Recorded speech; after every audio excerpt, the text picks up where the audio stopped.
അവന് 7000 ആടും 3000 ഒട്ടകവും 500 ഏർ കാളയും 500 പെൺകഴുതയുമായ മൃഗസമ്പത്തും ഏറ്റവും വളരെ ദാസജനവും ഉണ്ടായിരുന്നു. അങ്ങനെ അവൻ സകല പൂർവ്വദിവാസികളിലും മഹാനായിരുന്നു. അവന്റെ പുത്രന്മാർ ഓരോരുത്തൻ താന്താന്റെ ദിവസത്തിൽ താന്താന്റെ വീട്ടിൽ വിരുന്ന് കഴിക്കുകയും തങ്ങളോടുകൂടെ ഭക്ഷിച്ച് പാനം ചെയ്യുവാൻ തങ്ങളുടെ 3 സഹോദരിമാരെയും ആളയച്ച് വിളിപ്പിക്കുകയും ചെയ്യുക പതിവായിരുന്നു. എന്നാൽ വിരുന്ന് നാളുകൾ വട്ടം തികയുമ്പോൾ യോബ് പക്ഷേ എന്റെ പുത്രന്മാർ പാപം ചെയ്തു, ദൈവത്തെ ഹൃദയം കൊണ്ട് ത്യജിച്ചു പോയിരിക്കും എന്ന് പറഞ്ഞ് ആളയച്ച് അവരെ വരുത്തി ശുദ്ധീകരിക്കുകയും നന്നാ രാവിലെ എഴുന്നേറ്റ് അവരുടെ സംഖ്യയ്ക്ക് ഒത്തവണ്ണം ഹോമയാഗങ്ങളെ കഴിക്കുകയും ചെയ്യും. ഇങ്ങനെ യോബ് എല്ലായ്പ്പോഴും ചെയ്തു പോന്നു. ഒരു ദിവസം ദേവപുത്രന്മാർ യഹോവയുടെ സന്നിധിയിൽ നിൽപ്പാൻ ചെന്നു. അവരുടെ കൂട്ടത്തിൽ സാത്താനും ചെന്നു. യഹോവ സാത്താനോട്, നീ എവിടെ നിന്ന് വരുന്നു എന്ന് ചോദിച്ചതിന് സാത്താൻ യഹോവയോട്, ഞാൻ ഭൂമിയിൽ ഊടാടി സഞ്ചരിച്ചിട്ട് വരുന്നു എന്ന് ഉത്തരം പറഞ്ഞു. യഹോവ സാത്താനോട്, എന്റെ ദാസനായ യോബിന്മേൽ നീ ദൃഷ്ടി വെച്ചുവോ? അവനെ പോലെ നിഷ്കളങ്കനും നേരുള്ളവനും ദൈവഭക്തനും ദോഷം വിട്ടകലുന്നതും ഭൂമിയിൽ ആരുമില്ലല്ലോ എന്ന് അരുളി ചെയ്തു. അതിന് സാത്താൻ യഹോവയോട്, വെറുതെയോ യോബ് ദൈവഭക്തനായിരിക്കുന്നത്? നീ അവന്റെ വീട്ടിനും അവനുള്ള സകലത്തിനും ചുറ്റും വേലി കെട്ടിയിട്ടില്ലയോ? നീ അവന്റെ പ്രവൃത്തി അനുഗ്രഹിച്ചിരിക്കുന്നു. അവന്റെ മൃഗസമ്പത്ത് ദേശത്ത് പെരുകിയിരിക്കുന്നു. തൃക്കൈ നീട്ടി അവനുള്ളതൊക്കെയും ഒന്ന് തൊടുക, അവൻ നിന്നെ മുഖത്ത് നോക്കി ത്യജിച്ചു പറയും എന്ന് ഉത്തരം പറഞ്ഞു.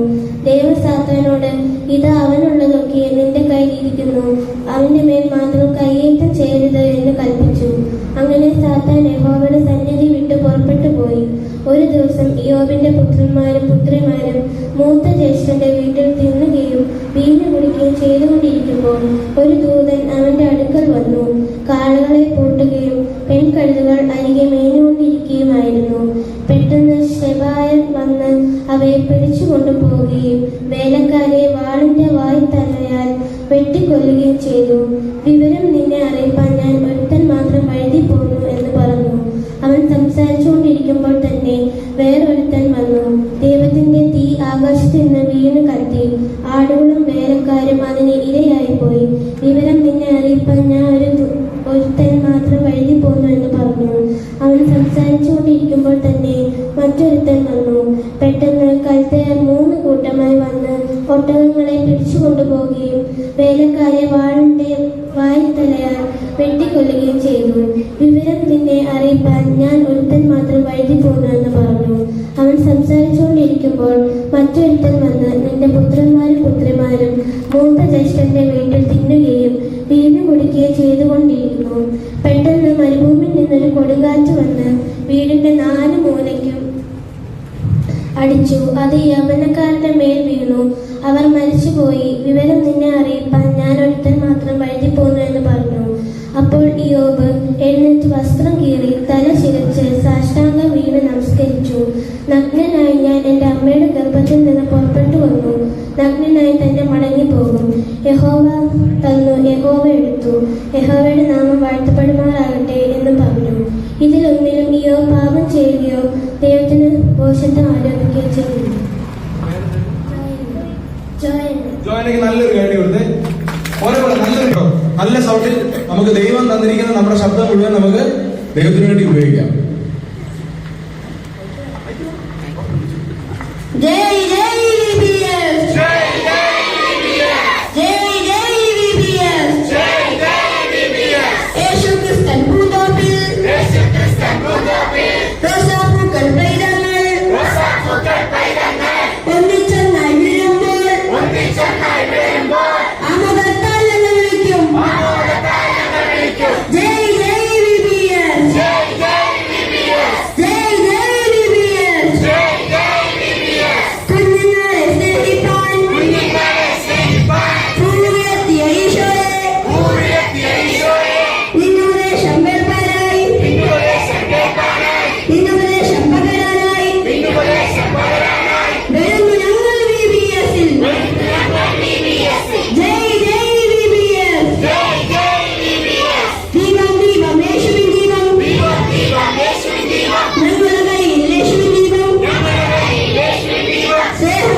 നല്ല സൗണ്ട്, നിങ്ങളുടെ സൗണ്ട് മാക്സിമം കിട്ടും കേട്ടോ. ജയ് ജയ് VBS, ജയ് ജയ് VBS. യേശുക്രിസ്തൻ പൂന്തോപ്പിൽ റോസാപ്പൂക്കൾ പൈതങ്ങൾ ഒന്നിച്ചൊന്നായി വിളരുമ്പോൾ ആഹ്ലാദത്താൽ ഞങ്ങൾ വിളിക്കും, ആഹ്ലാദത്താൽ ഞങ്ങൾ വിളിക്കും. യേശു നമ്മുടെ രാജാവ്,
എനിക്ക് തോന്നുന്നു താലൂക്ക് ക്ലാസിന്റെ മരണവാക്യമാണ്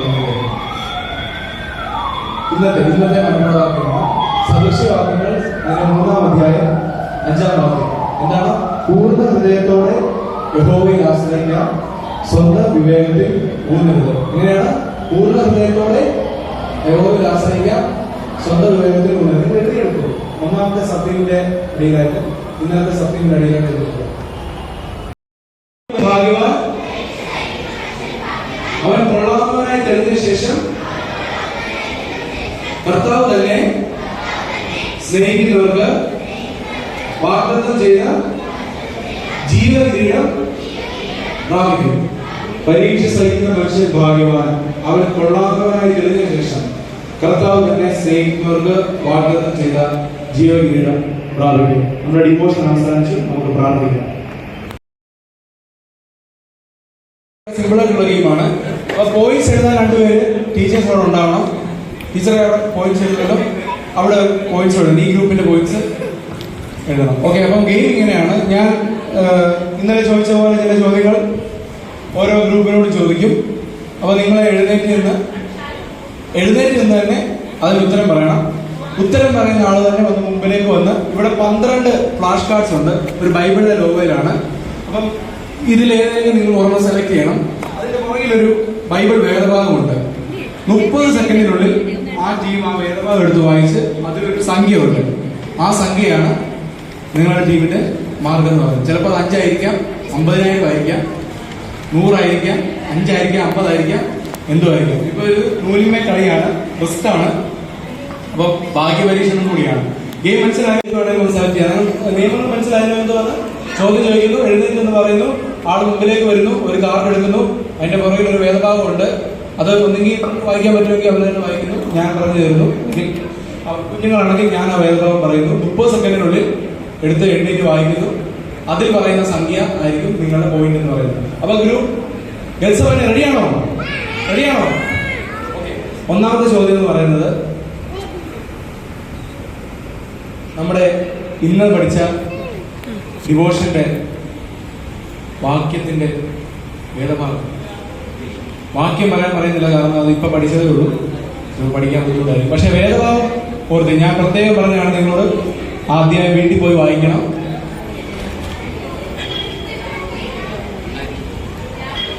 ആ യാക്കോബ് നല്ലൊരു ഐഡിയ കൊടുത്ത് എല്ലാവരും ബൈബിൾ എടുത്ത് റെഡിയാക്കി വെച്ച് 30 സെക്കൻഡേ ഉള്ളൂ. സെലക്ട് ചെയ്തു. 2 ദിനവൃത്താന്തം 9:30. 2 ദിനവൃത്താന്തം 9-ാം അധ്യായം 30-ാം വാക്യം. ഞാൻ എണ്ണുന്നുണ്ട്.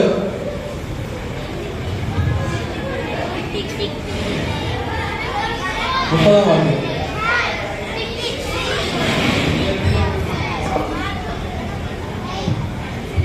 ശലോമോൻ യെരൂശലേമിൽ എല്ലാ ഇസ്രായേലിനും 40 സംവത്സരം രാജാവായിരുന്നു. ഗത്സമന ഗ്രൂപ്പിന് 40 പേര് കൈയടിച്ച് 40 കിട്ടുന്നത് വലിയ സംഖ്യയാണ്. മറ്റേതെല്ലാം 5, 3 ഒക്കെയാണ് കേട്ടോ. അപ്പം അടുത്ത എഫ്രൈം ഗ്രൂപ്പിനോടുള്ള ചോദ്യം ഇതാ. ഇയ്യോബിന്റെ ക്ലാസ് എടുത്തപ്പം ഇയ്യോബിന്റെ സ്വദേശത്തെ പറ്റി പറഞ്ഞായിരുന്നു. ഇയ്യോബിന്റെ സ്വദേശം ഏതാ? ഊസ് ദേശം. ഓക്കെ, വാ, നല്ലൊരു ഐഡിയ കൊടുക്കുക. നിങ്ങളുടെ ഗ്രൂപ്പാണ്, നിങ്ങളല്ലേ സപ്പോർട്ട് ചെയ്യുന്നത്.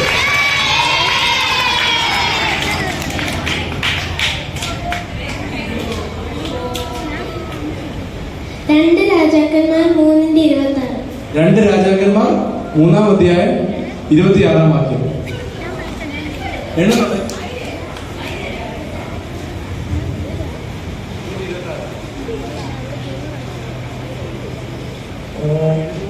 മോവാബ് രാജാവ് പെട്ടെന്ന് എനിക്ക്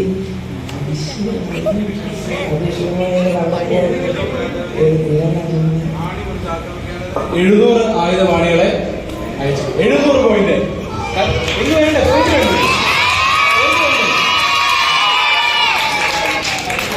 അവർക്ക് 40.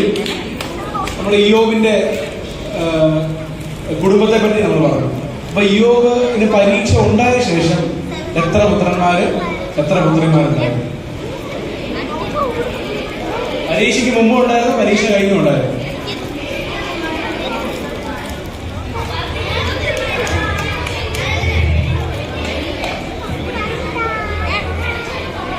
ആ പറ. 7 പുത്രന്മാരും 3 പുത്രികളും. കറക്റ്റ്. ഡയറി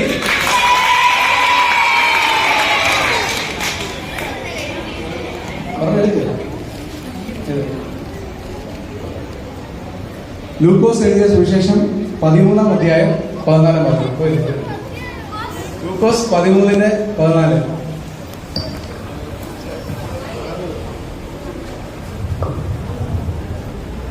യേശു ശബ്ദത്തിൽ സൗഖ്യമാക്കിയത് കൊണ്ട് പഴയ പ്രമാണി നീരസപ്പെട്ട പുരുഷാരത്തോട് വേല ചെയ്യുവാൻ 6 ദിവസം 6 പോയിന്റ്. ഇവിടുത്തെ ദാരിദ്ര്യമാണ്. നല്ലൊരു കാര്യം കൊടുക്കും. 6 പോയിന്റ് കിട്ടിയില്ലേ? ചിലപ്പോൾ നിങ്ങൾ കാര്യം 50,000 കിട്ടുന്നു. ഒറ്റയടിക്ക് നിങ്ങൾ ജയിക്കും. ഓക്കെ, അടുത്ത എഫ്രൈം ഗ്രൂപ്പിനോട് ചോദിക്കട്ടെ.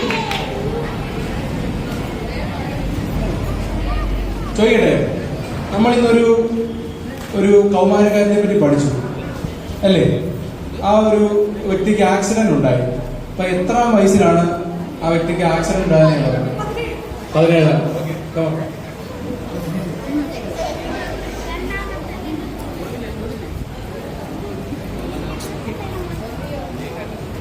യോഹന്നാൻ എഴുതിയ 1-ാം ലേഖനം 5-ാം അധ്യായം 7-ാം വാക്യം. 1 യോഹന്നാൻ 5:7.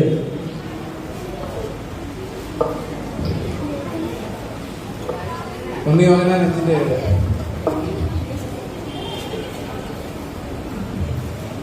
യജമാനനെ വെള്ളം കലങ്ങുമ്പോൾ എന്നെ കുളത്തിലാക്കുവാൻ എനിക്ക് ആരുമില്ല.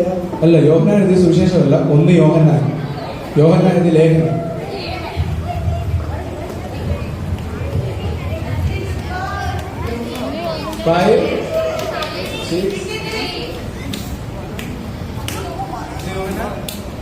ആത്മാവിന് സാക്ഷ്യം പറയുന്നു, ആത്മാവ് സത്യമല്ലേ?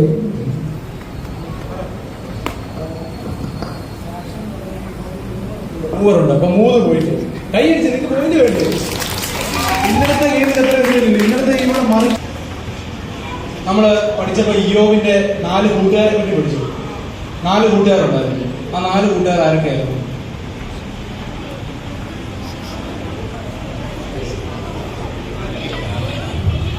ആരാ പറയുന്നത്? അനുഗ്രഹം മാത്രമേ ഉള്ളൂ.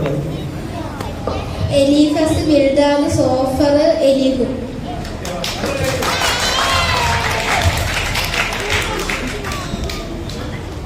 എടുത്തു വെച്ചു. അപ്പോസ്തല പ്രവർത്തകർ 19:19. അപ്പോസ്തല പ്രവർത്തികൾ 19:19.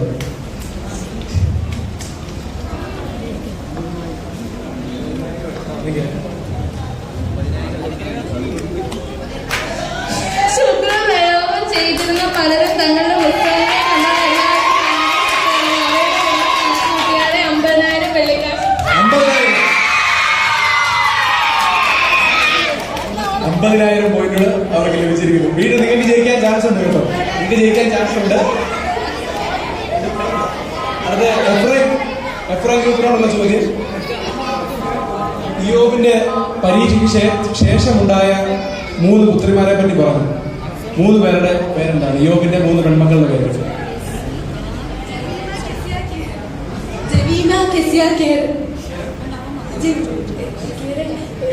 ജമീമ, കെസിയ, കെരൻ, ഹപ്പൂക്ക്. ഓക്കെ.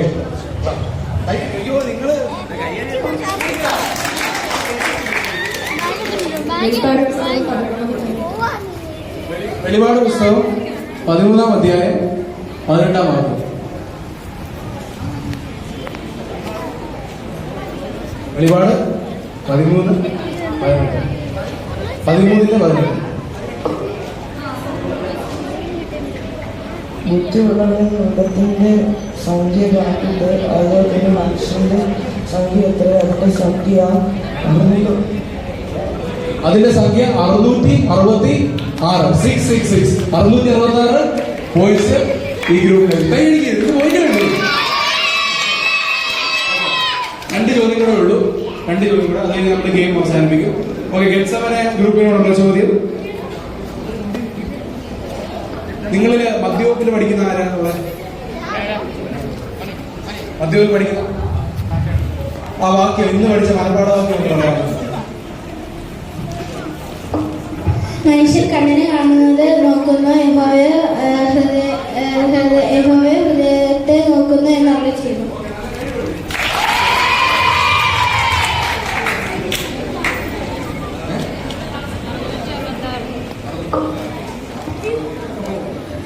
ഉൽപ്പത്തി 8:3.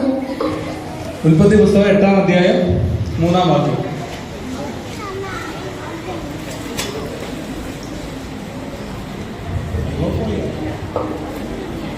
വെള്ളം ഇടപെടാതെ ഭൂമിയിൽ നിന്ന് ഇറങ്ങിക്കൊണ്ടിരുന്നു 150 ദിവസം.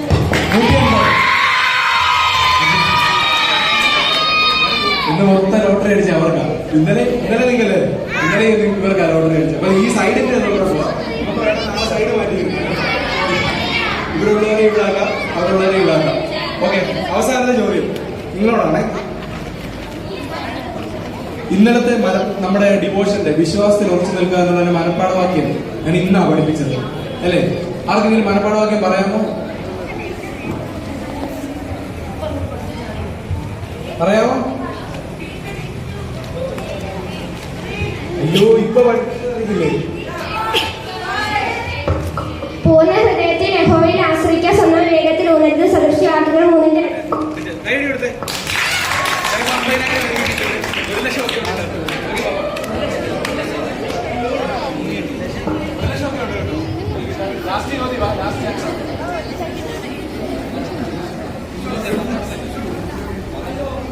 എടുത്തു. ഇതിനാണ് പ്രതീക്ഷ.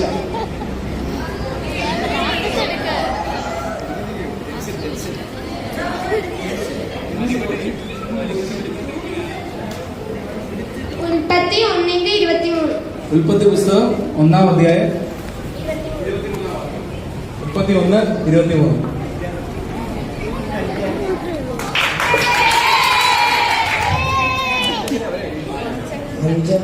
5-ാം ദിവസം. നിങ്ങൾ ശരിക്കും നിർഭാഗ്യമുള്ളൊരു ടീമാണ് കേട്ടോ. ഓക്കെ, നല്ലൊരു കൈ എടുത്ത് അവർക്ക് 5 പോയിന്റ് കിട്ടി. അപ്പം 2 ടീമിന്റെ പോയിന്റ് ടീച്ചർ പറഞ്ഞു. ആ 50,000 എഫ്രൈം ടീമിന്റെ പോയിന്റ് ആരും എഴുതില്ലായിരുന്നു. എത്ര? VBS is over. We are going home. Goodbye, goodbye, goodbye. We are going home.